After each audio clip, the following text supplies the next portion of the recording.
जैसा कि मैंने आप लोगों से वादा किया था, अब नया सत्र शुरू हो गया है। कक्षा 12 के लिए फिजिक्स कोई एक तरफ से पढ़ाने का वादा किया था मैंने, और उसकी शुरुआत मैं कर दिया हूँ। तो आप लोग एक तरफ से पढ़िए, चैनल को सब्सक्राइब कर लीजिए। आपकी मर्जी हो तो, अगर आपको अच्छा लगे, समझ में आए, और पीडीएफ भी नोट्स के लिए आप परेशान ना हो, आपको बढ़िया नोट्स मिल जाएगा।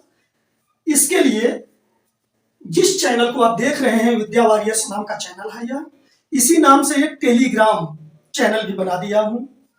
उसका लिंक जो वीडियो आप देख रहे हैं उसके डिस्क्रिप्शन बॉक्स में आपको मिल जाएगा। उस लिंक से आप चले जाएंगे टेलीग्राम पर और उस ग्रुप को ज्वाइन कर लीजिए। फिर जो भी पीडीएफ डाले जाएंगे, नोट्स का पीडीएफ होगा, वह जो पढ़ाऊंगा उसका नोट्स जाएगा, और उसका बढ़िया आप नोट्स बना लीजिए और अपनी तैयारी कीजिए।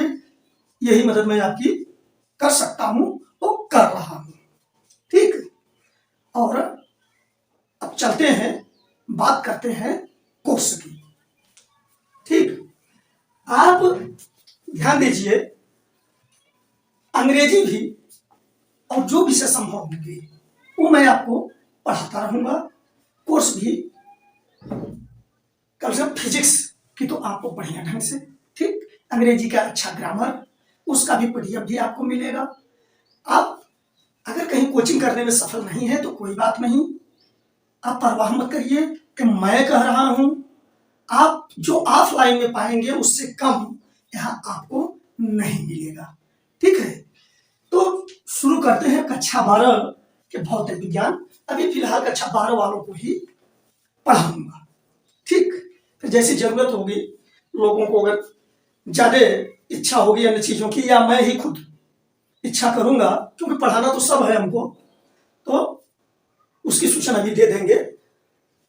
अब देखिए, फिजिक्स जब आप पढ़ते हैं, भौतिक विज्ञान, थोड़ा धैर्य से समझिए मेरी बात को, क्योंकि आप जब कोई चीज पढ़ते हैं तो सबसे पहले आपको उसकी प्रकृति समझनी चाहिए विषय की, कि वो है क्या जो जिस चीज को मैं पढ़ने जा रहा हूं। जैसे जब आप निमंत्रण में जाते हैं तो आपको बखूबी मालूम रहता है कि अब मैं आइटम लेने जा रहा हूं, वहां नाचने की कोई जरूरत नहीं है, ठीक। या अगर नाचने की भी जरूरत है तो उसकी भी सूचना आपको रहती है। मतलब आप उस चीज को समझते हैं कि मैं क्या करने जा रहा हूं। अगर आपको यह ना पता हो ना कि वहां जाके हमको करना क्या है, तब आपका दिमाग तुरंत कोशिश करेगा, सोचने लगेगा क्यों जाऊं, काहे को जाऊं, क्या पड़ी है जाऊं।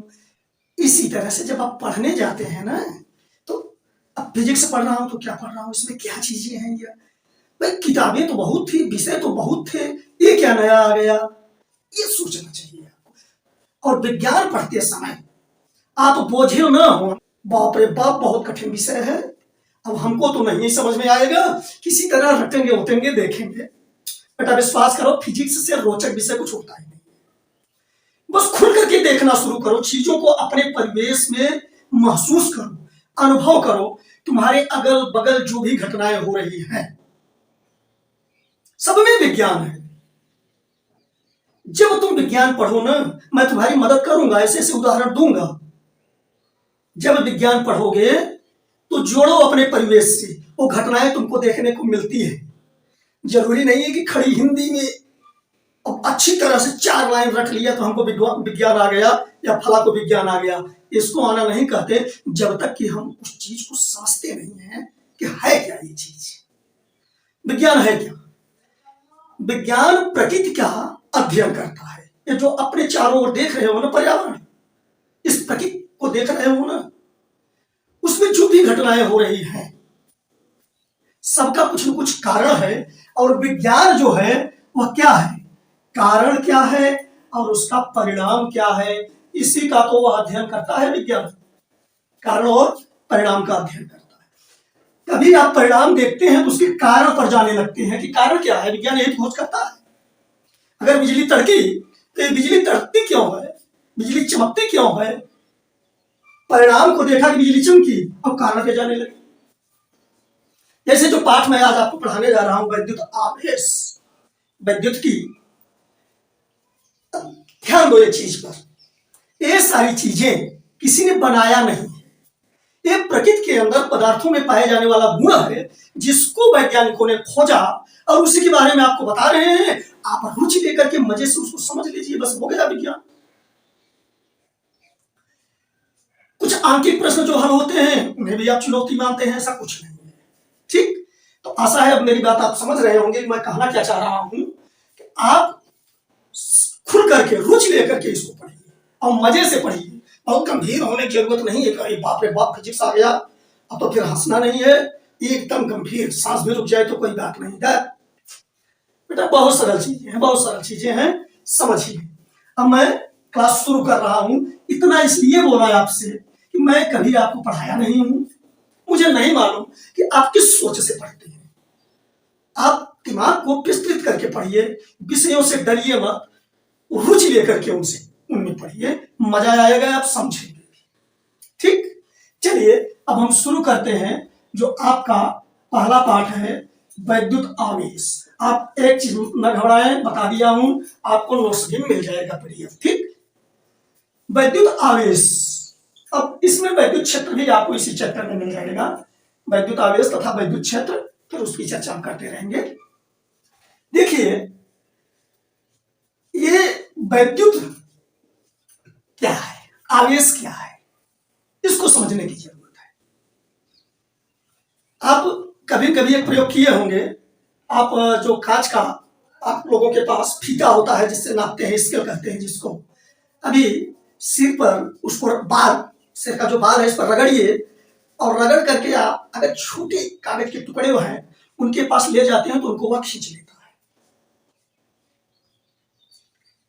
ऐसा हो सकता है आप प्रयोग किए हो। आप कांच का छड़ लीजिए, रेशम का धागा जो होता है उस पर रगड़िए तो आप देखेंगे कि वो उस चीजों को अट्रैक्ट कर रहा है, तो मतलब आकर्षित कर रहा है। यह गुण कहां से आ गया उसमें, यही जो गुण है उसमें ना, इसी को वैद्युतमयता कहा जाता है। जब कोई किसी पदार्थ में यह वैद्युतमयता आ जाए, वही आकर्षित और प्रतिकर्षित करने वाली बात। तो आकर्षित ही जरूरी नहीं है करेगा, प्रतिकर्षित भी करता है। तो यह गुण जब पदार्थों में आ जाए, अब जैसे सामान्य अवस्था में देखिए, मैं इस मार्कर को पकड़ के रखा हूं, बोर्ड को टच कर रहा हूं, कहीं कुछ हमको बिजली का आघात नहीं महसूस हो रहा है। लेकिन क्या हो जाता है कि वैद्युतमयता आ जाती है, किसी चीज, कुछ ऐसी चीजें हैं जिनको छूने से हमें झटका लगता है। अब इसी चीज को आप समझिए। तो आवेश पर चर्चा करेंगे। जिस गुण, ध्यान दीजिए, जिस कारण से कोई पदार्थ वैद्युतमय हो जाए, अब वैद्युतमय का मतलब समझा दिया, वही जो आकर्षण और प्रतिकर्षण का गुण आ जा रहा है। ठीक, तो खैर आकर्षण प्रतिकर्षण का गुण चुंबक के कारण भी आता है, लेकिन वहां यह टॉपिक नहीं, यहाँ वैद्युत टॉपिक की बात हो रही है। तो जिस कारण से आ जाता है यह गुण, यानी वैद्युतमयता का गुण, उसे आवेश कहते हैं। यानी आवेश का क्या मतलब हुआ, आप घबराइए मत, नोट्स आपको मिल जाएगा, आपको साथ लिखने की कोई जरूरत नहीं, आप लोग समझिए। आवेश किसे कहेंगे, किसी पदार्थ का वह गुण जिसके कारण पदार्थ में वैद्युतमयता आ जाती है। ठीक, उसे, उस गुण को आवेश कहेंगे। इतनी बात आप समझ गए होंगे। ठीक, वही जो आपको रगड़ने की बात, फीता बताया ना, इसका रगड़िए और आकर्षित करते, इस तरह के गुण आ जाएंगे।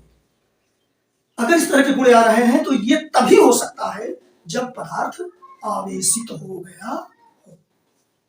ठीक, अब यह आवेश जो होता है यह भी दो प्रकार का होता है। अब दो प्रकार का हुआ कैसे, यह देखा गया कि जिस रेशम के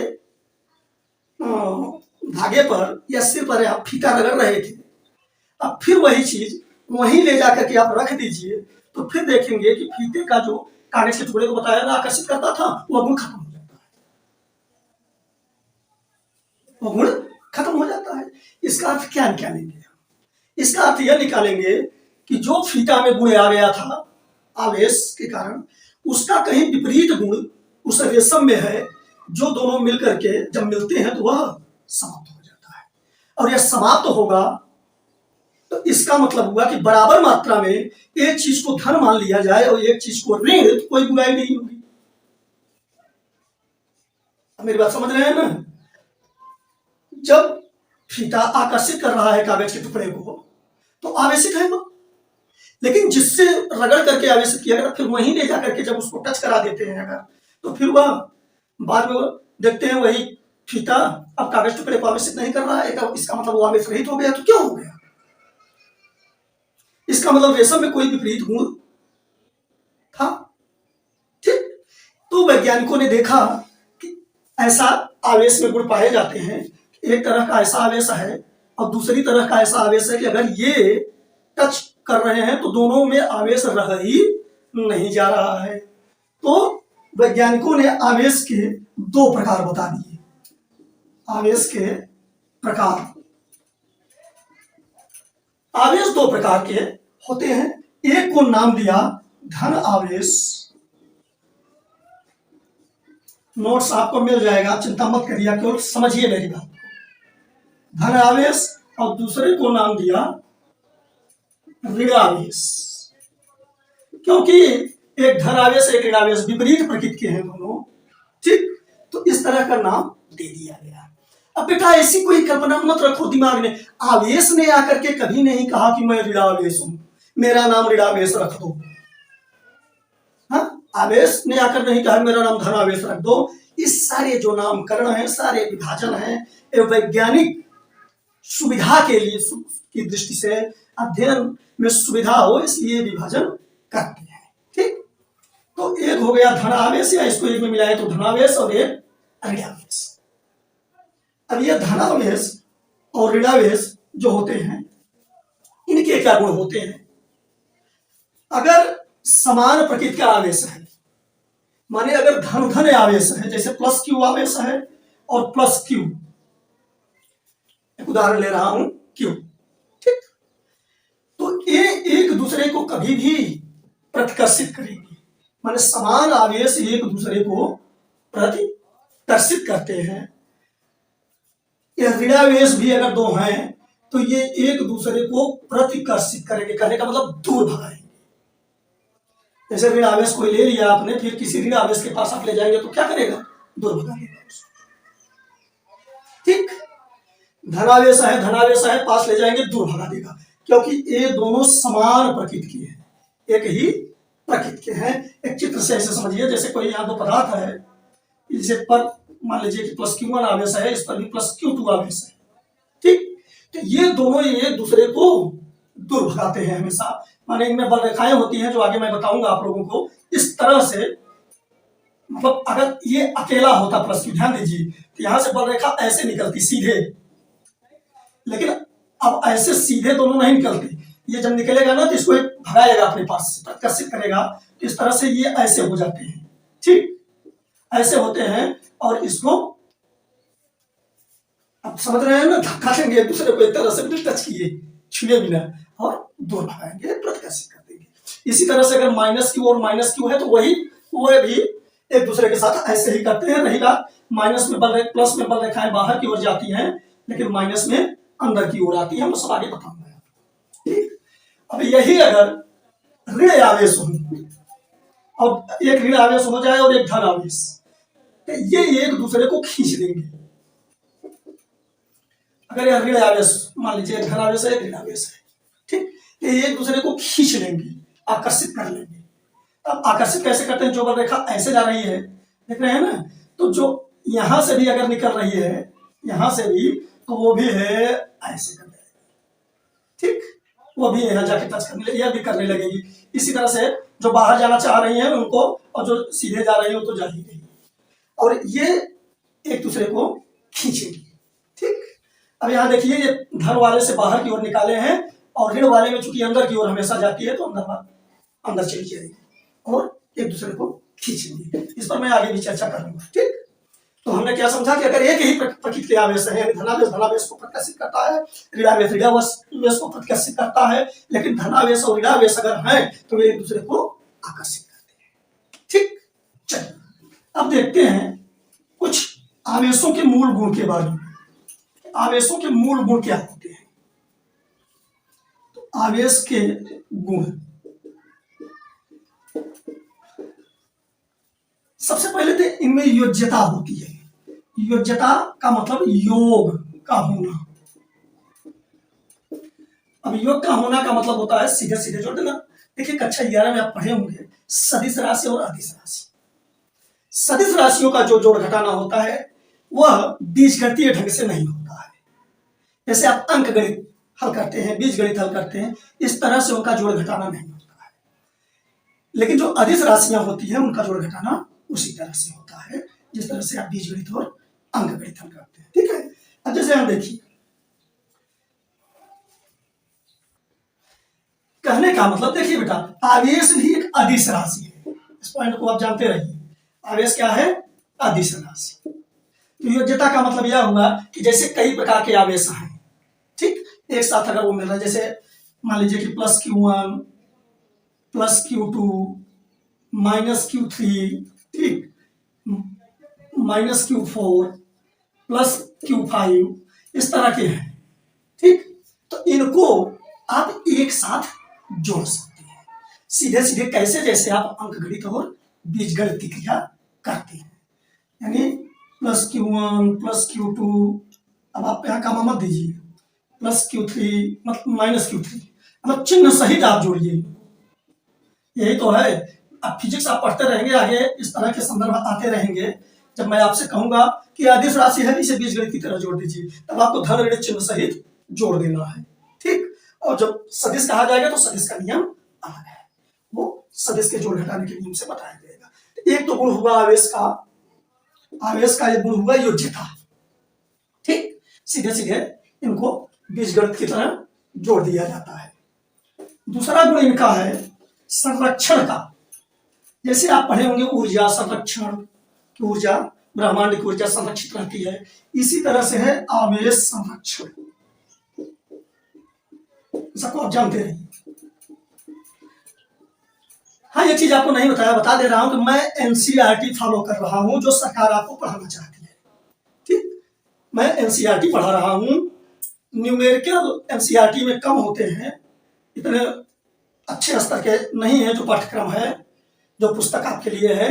और तो न्यूमेरिकल भी मैं, आप घबराइए मत, बढ़िया ढंग से बाहर से ला करके पढ़ा दूंगा, आपकी तैयारी ठीक ठाक करा दूंगा अन्य किताबों से। ठीक, तो न्यूमेरिकल भी आपको पढ़ा दिया जाएगा बढ़िया ढंग से। अब आवेश संरक्षण क्या है? आवेश संरक्षण, संरक्षण का मतलब आप समझ रहे हैं ना, संरक्षित रहता है। अगर कोई, इसका क्या मतलब, अगर कोई विलगित निकाय है, विलगित विलगित निकाय, विलगित निकाय का क्या अर्थ आप समझ रहे हैं? आइसोलेटेड, अंग्रेजी में इसको क्या कहते हैं? आइसोलेटेड, आइसोलेटेड निकाय। ठीक, ये लगना शब्द आप जानते हैं ना, लगना, लगा हुआ, तो विलग का मतलब हुआ अलग हो जाना। विलगित निकाय का मतलब हुआ जो पूरे वातावरण से अलग हो, आइसोलेटेड हो, एकांक हो, एकांकी जीवन जी रहा हो। तो इस पर अगर कोई आवेश है, मान लीजिए हम दिखा दे रहे हैं इस पर आवेश, अगर कोई आवेश है तो यह कहीं नहीं जाएगा, यह संरक्षित रहेगा। ठीक, इसको और भी संरक्षण का नियम समझ लीजिए। जैसे अभी हमने बताया था, ये स्केल को सर पे रगड़ने वाली बात है। तो जब रगड़ने से दोनों आवेशित हो गए थे, तो बाल भी आवेशित था और आपका स्केल भी, वो जो प्लास्टिक का है, कांच का, अब वह जब दोनों, देखिए एक धन हुआ तो एक ऋण हो गया अपने आप। क्यों ऋण हो गया? क्योंकि कुल मिलाकर के सामान्य अवस्था में तो शून्य रहना था उसको, न कांच आवेशित था और न बाल, तो दशा तो शून्य की थी। लेकिन जब आप रगड़ करके कांच को आवेशित किए ना, तो उतना माइनस हो गया उधर। इसका मतलब संरक्षण का नियम लागू है। फिर दोनों को अगर आप जोड़ दे रहे हैं तो रिजल्ट 0, फिर वह विद्युत उदासीनता की स्थिति में आ जाएंगे, जैसा शुरू में थे, यही है संरक्षण। अब एक आवेश कोई है, जब आप इसे बिलगित नहीं रखेंगे, कहीं सटाएंगे तो आवेश ले लेता है, तो इसका मतलब ये थोड़ी हम समझेंगे कि संरक्षित नहीं है, वो किसी दूसरे में चला गया है, लेकिन सबको जोड़ देंगे तो फिर वही हो जाएगा। ठीक है, अब जैसे एक उदाहरण लेते हैं, उदाहरण क्या लेंगे, वो एक टॉपिक चलेगा, आवेश का क्वांटमीकरण। अब इसको आप बहुत गौर से समझेंगे, आवेश का क्वांटमीकरण, इस बात को आप कायदे से समझिए। अब यहां आपको हम इलेक्ट्रॉन सिद्धांत से समझाएंगे और आप अच्छी तरह से समझ लेंगे कि वह जो स्केल था वह क्यों आवेशित हो गया था, या कोई पदार्थ क्यों आवेशित हो जाता है, क्यों धनावेशित हो जाता है, क्यों ऋणावेशित हो जाता है। और ध्यान से देखिए बेटा, आप जानते हैं कि कोई भी पदार्थ संसार में परमाणु से बना है, ठीक, और परमाणु के अंदर एक होता है नाभिक, यह भी आप जानते हैं, नाभिक पर होता है धन चार्ज। इस पूरे परमाणु का लगभग भार सारा इसी में होता है, नाभिक। और बीच में आप जानते हैं होता है खोखला जगह, खाली स्थान, जहां होते हैं इलेक्ट्रॉन। और इलेक्ट्रॉन विभिन्न कक्षाओं में अपनी ऊर्जा के अनुसार गति करते रहते हैं, उनकी कक्षा तय हो जाती है उनकी ऊर्जा के अनुसार, और उसी में वो नाभिक के चारों ओर घूमते रहते हैं। इतनी बात आप जानते हैं। अब ध्यान दीजिए, मैं दो पदार्थ, दो परमाणु लेकर के यहां बता रहा हूं, इलेक्ट्रॉन तो इसमें भी है। अच्छा, अब एक चीज आप और जानते हैं कि जितने इलेक्ट्रॉन होते हैं किसी पदार्थ में, उतने ही उसमें प्रोटॉन होते हैं। अब प्रोटॉन और न्यूट्रॉन कहां होते हैं, नाभिक में। माने आप इस बात को जानते हैं कि नाभिक में प्रोटॉन होते हैं और कौन होता है, न्यूट्रॉन। हाँ, मैं आपको केमिस्ट्री नहीं पढ़ा रहा हूं, उम्मीद है कि इतनी बात केमिस्ट्री में आप पढ़े, इसलिए बताते जा रहा हूं। प्रोटॉन और न्यूट्रॉन, और बाहरी कक्षा में होते हैं इलेक्ट्रॉन, बाहरी कक्षा में इलेक्ट्रॉन। अब यहां आप ध्यान दीजिए, जितने प्रोटॉन होते हैं उतने ही न्यूट्रॉन और इलेक्ट्रॉन, न्यूट्रॉन नहीं बेटा, इलेक्ट्रॉन। तो प्रोटॉनों की संख्या जो होती है यह इलेक्ट्रॉनों की संख्या के बराबर होती है।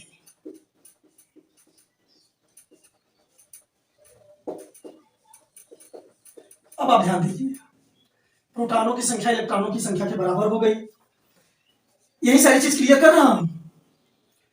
प्रोटॉन पर जो आवेश होता है और जो इलेक्ट्रॉन पर आवेश होता है, इनका जो परिमाण होता है यानी मात्रा, वह समान होता है, लेकिन चिन्ह विपरीत होता है, प्रकृति विपरीत होता है। यानी प्रोटॉन पर धन चार्ज होता है और इलेक्ट्रॉन पर ऋण चार्ज होता है, इसलिए इसे ऋण से प्रोटॉन को धन से दिखा देते हैं।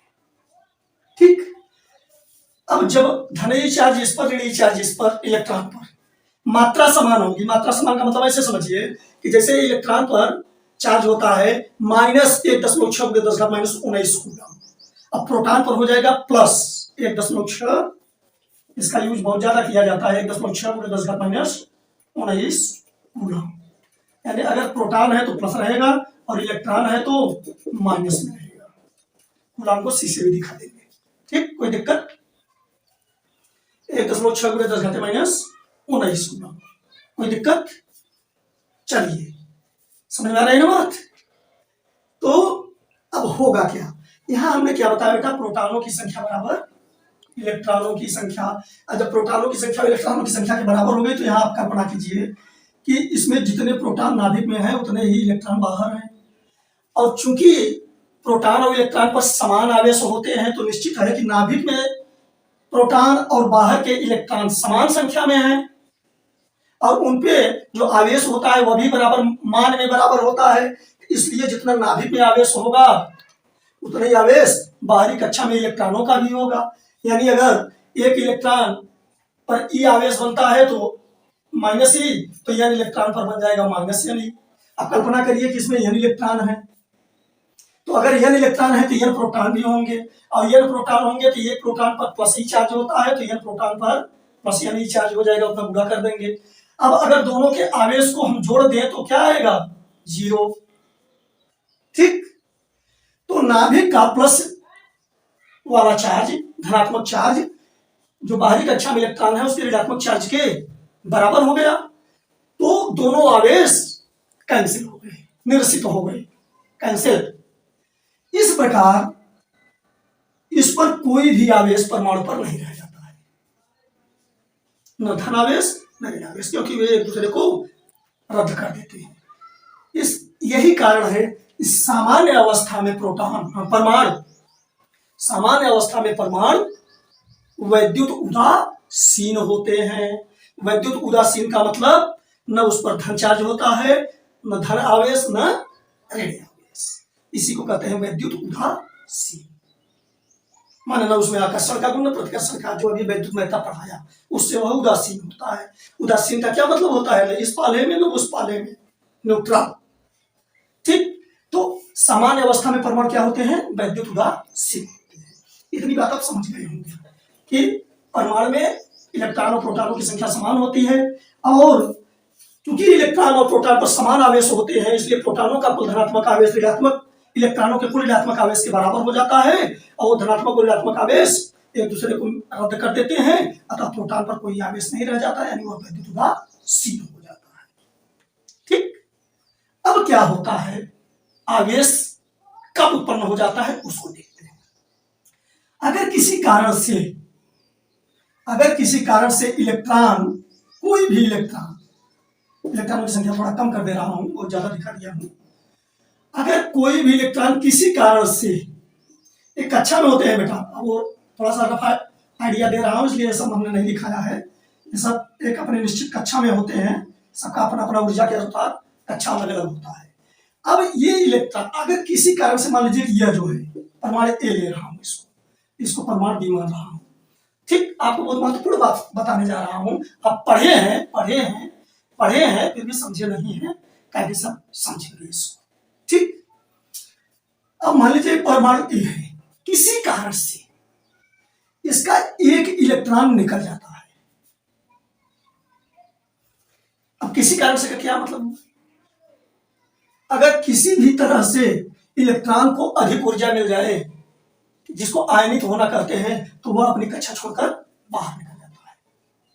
जैसे यहां देखे थे रगड़ने वाली बात बाद में, उस क्या कहते हैं इसके, अगर एक इलेक्ट्रॉन निकल जाए, मान लीजिए दोनों सट करके रगड़े, उसी तरह की कल्पना कीजिए, दोनों परमाणु, एक इलेक्ट्रॉन अगर निकल जाए इसमें आ जाए। ठीक, यहां से ध्यान दीजिए, एक इलेक्ट्रॉन इसमें बढ़ जा रहा है, कल्पना करिए, तो एक इलेक्ट्रॉन इसमें कम हुआ कि नहीं हुआ, एक इलेक्ट्रॉन यहां से गायब हो गया। अब पहले की क्या स्थिति थी इसकी, कि प्रोटॉनों का जो कुल धनावेश था वह इलेक्ट्रॉनों के कुल ऋणावेश के बराबर था। अब एक इलेक्ट्रॉन इसमें से चला गया, तो जब एक इलेक्ट्रॉन चला गया तो क्या अब कुल ऋणावेश इस प्रोटॉन के धनावेश के बराबर रह गया, नहीं रह गया, एक इलेक्ट्रॉन का आवेश कम हो गया, क्योंकि एक इलेक्ट्रॉन इसमें से चला गया। तो जब एक इलेक्ट्रॉन के बराबर ऋणात्मक आवेश, ध्यान दीजिए इलेक्ट्रॉन जाएगा ऋणावेश लेके बाहर हो गया, तो जो प्रोटॉन का धनावेश पूरे इलेक्ट्रॉन के ऋणावेश के बराबर था, एक इलेक्ट्रॉन चले जाने के बाद एक प्रोटॉन का आवेश यहाँ बढ़ जाएगा, क्योंकि एक प्रोटॉन की संख्या बढ़ गई, तो एक प्रोटॉन का धनावेश इस पर बढ़ जाएगा। तब इसको हम कहते हैं कि यह धनावेशित हो गया। आई बात समझ में, पढ़े जरूर हो गए बेटा, लेकिन लगता होगा कि कुछ नया सा है क्या, इस तरह से तो नहीं जानते थे, और जानते होंगे तो बड़ी अच्छी बात है, इसके लिए बधाई। अब ध्यान दो, यहां क्या था सामान्य स्थिति में, वही बात तो यहां भी लागू था। यहां भी सामान्य स्थिति में क्या था, यहां भी प्रोटॉनों का जो धनावेश था वो बाहर के जो क्या कहते हैं कक्षा में इलेक्ट्रॉन थे उनके कुल ऋणावेश के बराबर था, लेकिन अब एक इलेक्ट्रॉन इसमें से निकल करके अगर इसमें आ गया तो एक इलेक्ट्रॉन का आवेश इस पर बढ़ गया, तब यह क्या हो गया, ऋणावेशित हो गया। जो वैद्युत उदासीन था, धनावेश और ऋणावेश बराबर थे, अब एक इलेक्ट्रॉन का चार्ज इस पर ज्यादा हो गया। तब इसी बात को आप कब गला फाड़ फाड़ के रटे होंगे कि जो इलेक्ट्रॉन का त्याग करता है परमाणु वह धनावेशित हो जाता है, जो इलेक्ट्रॉन को ग्रहण करता है वह ऋणावेशित हो जाता है। आज आप समझ लीजिए क्यों हो जाता है। अब यहां हम समझ नहीं गए, इसमें से इलेक्ट्रॉन निकला था, इसका मतलब एक प्रोटॉन बढ़ गया, एक प्रोटॉन बढ़ गया तो उसका चार्ज इस पर पता चलने लगेगा और प्रोटॉन धनावेशित होता है तो यह धनावेशित हो गया। यह एक इलेक्ट्रॉन ज्यादा ले लिया तो जो वैद्युत उदासीन था तो वह स्थिति नहीं रहेगी, एक इलेक्ट्रॉन का आवेश उस पर ज्यादा हो गया और इलेक्ट्रॉन का आवेश ऋणात्मक होता है, इसलिए ऋणात्मक आवेशित हो गया। यानी जो त्याग करेगा प्रोटॉन का वह धनावेशित और जो ग्रहण करेगा वह ऋणावेशित हो जाए। ठीक, अच्छा। अब अगर मान लीजिए इसमें से तो एक इलेक्ट्रॉन निकाले थे, अब हम कहते हैं कि यन इलेक्ट्रॉन निकल के जा रहे हैं ये में से, तो अगर यन इलेक्ट्रॉन इसमें निकलेंगे तो इस पर अभी क्या हुआ था, अभी एक प्रोटॉन के बराबर चार्ज बढ़ा था और इस पर एक प्रोटॉन के बराबर ऋण चार्ज बढ़ा था, एक इलेक्ट्रॉन के बराबर, क्योंकि इलेक्ट्रॉन और प्रोटॉन पर आपको बताया हमने कि आवेश का परिमाण बराबर होता है, प्रोटॉन पे धनात्मक और इलेक्ट्रॉन पे ऋणात्मक आवेश होता है। अब अगर यह यन इलेक्ट्रॉन निकाल दें, यन इलेक्ट्रॉन निकलेंगे तो इसका मतलब इसमें जो प्रोटॉन है वह यन प्रोटॉन इलेक्ट्रॉनों की संख्या में ज्यादा हो जाएंगे, तो उसका धनावेश इस पर ज्यादा हो जाएगा, यानी तब यह बन जाएगा प्लस या नहीं। और अगर इलेक्ट्रॉनों को यह ले रहा है तो इस पर इतना चार्ज ज्यादा हो जाएगा, माइनस या नहीं। अर्थात कोई पदार्थ कितना धनावेशित है यह निर्भर करेगा कि वह कितने इलेक्ट्रॉनों को त्याग दिया है। अगर यन इलेक्ट्रॉन है तो क्यू बराबर यानी यन आई प्लस यन आई, ये होगा जो इलेक्ट्रॉन को त्यागेगा, और जो इलेक्ट्रॉन को ग्रहण करेगा उस पर माइनस चार्ज आएगा और यह माइनस होगा किसके, यन आई के बराबर। तो यहाँ माइनस नहीं लगाते हैं सुविधा के लिए, केवल क्यू बराबर माइनस यन आई समझिए, ठीक, और क्यू बराबर प्लस यन आई। इलेक्ट्रॉन होगा तो ऋणात्मक, जो इलेक्ट्रॉन को ग्रहण करेगा उस पर ऋण चार्ज ज्यादा बढ़ेगा, ऋण चिन्ह दे दिए, और प्रोटॉन जो इलेक्ट्रॉन को त्यागेगा उसमें प्रोटॉन की संख्या अपने आप बढ़ जाती है। अब इतना याद रखना बेटा, भ्रमित मत होना कि धन चार्ज जो इलेक्ट्रॉन पे प्रोटॉन पे होते हैं, तो यह दिमाग में कंफ्यूजन मत पालना कि शायद इलेक्ट्रॉन जो ले लिया वो ऋणात्मक हो गया तो प्रोटॉन ले लेगा, तो क्या प्रोटॉन नहीं निकलते, प्रोटॉन अपने नाभिक में ही बैठे रहेंगे। इसमें से इलेक्ट्रॉन निकल गया तो इसका उतने इलेक्ट्रॉन जितने निकलेंगे उतना प्रोटॉन बढ़ गया संख्या में, तो उतना चार्ज अपने आप इस पर बढ़ के धनात्मक हो जाता है, ठीक। और जो इलेक्ट्रॉन ले लेगा, यानी इलेक्ट्रॉनों के आने जाने से ही धन और ऋण चार्ज बनेंगे, ऋणावेश और धनावेश बनेंगे। प्रोटॉन नहीं निकलते, प्रोटॉन उसी नाभिक में रहते हैं। प्रोटॉन निकलते हैं कहाँ, जब पढ़ाने लगूंगा आप लोगों को रेडियो एक्टिविटी वगैरह के बारे में, जिसमें नाभिक से किस तरह से मूल कण, छोटे कण निकलते हैं जो मूल कण है, तो वो एक अलग प्रकार की चर्चा है। सामान्य स्थिति में नाभिक से कोई चीज, कोई कण बाहर नहीं जाता है, केवल इलेक्ट्रॉन जो बाहरी कक्षा में होते हैं यही जाते हैं और आते हैं। जाएंगे जिसके पास से वह धनावेशित हो जाएगा, जिसके पास जाएंगे वह ऋणावेशित हो जाएगा। अब इसमें देखिए जो हमने कहा क्वांटमीकरण, अब क्वांटमीकरण समझ लेते हैं, ठीक है। क्वांटमीकरण का मतलब होता है बेटा कण प्रकृति की चीजें जहां मिलेंगी। तो कण प्रकृति का क्या मतलब हुआ कि वैज्ञानिकों ने यह पाया कि इस संसार में आवेश की मात्रा जो भी है वो हमेशा ई का पूर्ण गुणज होता है। मतलब आवेश जहां भी होगा, अगर ई का हम उसमें भाग करें तो भाग तब हमेशा पूर्णांक में मिलेगा, माने पूर्ण गुणज। पूर्ण गुणज का क्या मतलब हुआ, जैसे आप पढ़ते हैं 5 × 5, 5 दूनी 10, 5 तिहाई, माने 1 का गुणा, 2 का गुणा, 3 का गुणा, 4 का गुणा, 5 का गुणा करने पर वह आवेश की मात्रा मिल जाएगी। 5 का नहीं, मतलब इसी तरह से आगे 6, 7, 8, 9, 10 कुल मिलाकर के जो गुणा होगा वह पूर्णांक में होगा, पूर्ण गुणज, ठीक। तो इस संसार में जो भी आवेश है वह ई का पूर्ण गुणज होता है। मतलब या तो ई होगा, या 2 ई होगा, या 3 ई होगा, या 4 ई होगा, या 5 ई होगा, इसी तरह से होगा। अब अगर इसको हम देखें तो अब अगर इसको एक क्वांटम मान ले, कण मान ले, जैसे 1 ई है, ठीक, एक फिर एक और मिला दे तो 2, फिर एक और मिला दे, माने टुकड़ा टुकड़ा समझ में आने लगता है, ठीक। यही चीज है क्वांटमीकरण, माने आवेश जो है वह इलेक्ट्रॉनों का पूर्ण गुणज होता है, इसी को आवेश का क्वांटमीकरण कहते हैं, ठीक। यानी अगर हम क्यू बराबर यह नहीं लिखते हैं कि यह यन जो है वो हमेशा पूर्णांक होता है, यानी 1 होगा, 2 होगा, 3 होगा, 4 होगा, 5 होगा, इसी तरह से यानी यहाँ रख दे अगर तो ये चीजें हमें प्राप्त होने लगेगी। ठीक, आशा है इसको आप समझ गए। थोड़ा सा न्यूमेरिकल लेकर के चलते हैं। चलिए देखिए, एक परमाणु पर 5.0×10⁸ अतिरिक्त इलेक्ट्रॉन है तो परमाणु पर आवेश ज्ञात कीजिए। सामान्य स्थिति में बताया था इलेक्ट्रॉनों का जो कुल चार्ज होता है और नाभिक के प्रोटॉनों का कुल धन चार्ज वो निश्चित हो जाते हैं, लेकिन अगर अतिरिक्त इलेक्ट्रॉन यहाँ आ गए तो उस पर ऋण आवेश बन जाएगा। तो सवाल लगाते समय बेटा पहले चीजों को लिख लेना चाहिए कि हमें क्या क्या ज्ञात है। तो n बराबर, यानी n का मतलब संख्या है इलेक्ट्रॉनों की, 5.0×10⁸ है। ठीक, और E का मान हम जानते हैं -1.6×10⁻⁻19 कूलम, माने यह इलेक्ट्रॉन का आवेश है। ठीक, अब आवेश अगर हम देखेंगे परमाणु पर, तो परमाणु पर आवेश जो बनेगा Q, अब Q बराबर हमने क्या पढ़ा अभी, Ni, Q बराबर, तो Q बराबर Ni। अब Ni से n का मान रख देते हैं 5.0×10⁸ और इसका गुणा कर देते हैं -1.6×10⁻⁻19, गुणा करेंगे 16×5=80। अब एक अंक में 10 9 लगा देंगे। ठीक है, और 10⁸ है, 10⁻⁻19 है, गुणा की क्रिया में घात आपस में जुड़ेंगे, माने 8 × 19 यानी 10⁻11 कूलम। ठीक, और यहाँ चूंकि ऋण है यहाँ ऋण हो जाएगा, यानी यह बताएगा कि इलेक्ट्रॉन है यानी ऋण आवेश है। ठीक, चलिए आगे चलते हैं। हाँ, अब देखते हैं दूसरे टाइप का सवाल। एक परमाणु पर -1 कूलम आवेश है। ठीक, तो परमाणु कितने अतिरिक्त इलेक्ट्रॉनों को ग्रहण किया है।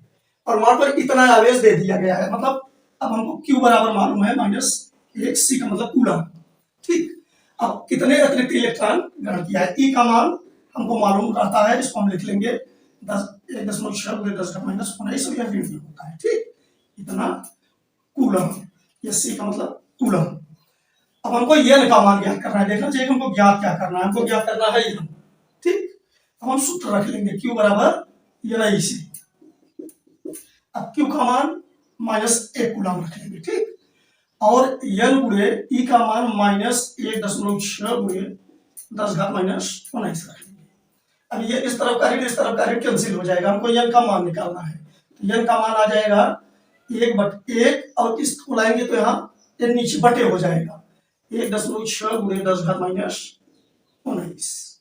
ठीक, अब इसको आप लिख सकते हैं 10⁻- ऊपर ले जाएंगे तो ऋण घात धन में बदल जाएगा, यानी हो जाएगा 10⁻19। ठीक, और बटे 1.6। अब इसको आसानी से कैसे हल करेंगे देखिए। अब यहाँ एक में 1.6 का भाग देना है जो कठिन लगेगा, इसमें से 2 शून्य, अच्छा इसका 10 भी आप हटा लीजिए, तो हटाएंगे तो 1 शून्य ऊपर और बढ़ जाएगा, तो यह हो जाएगा 1×10⁻20 अब 1 में 16 का भाग कठिन लगेगा, तो इसमें से 2 शून्य ले लेते हैं, 2 शून्य का मतलब 100 निकाल लेते हैं इसमें से, तो यह हो जाएगा 100 गुणे, अब इसमें 2 घात की कमी हो जाएगी 10⁻18/16। अब 16 का इसमें भाग करेंगे तो 16 × 96 शेष 4 आया, 0.40 हुआ, 16 दूनी 32, 8 बचा 16, 6.25 गुणे 10⁻18। ठीक, इतने इलेक्ट्रॉन उसमें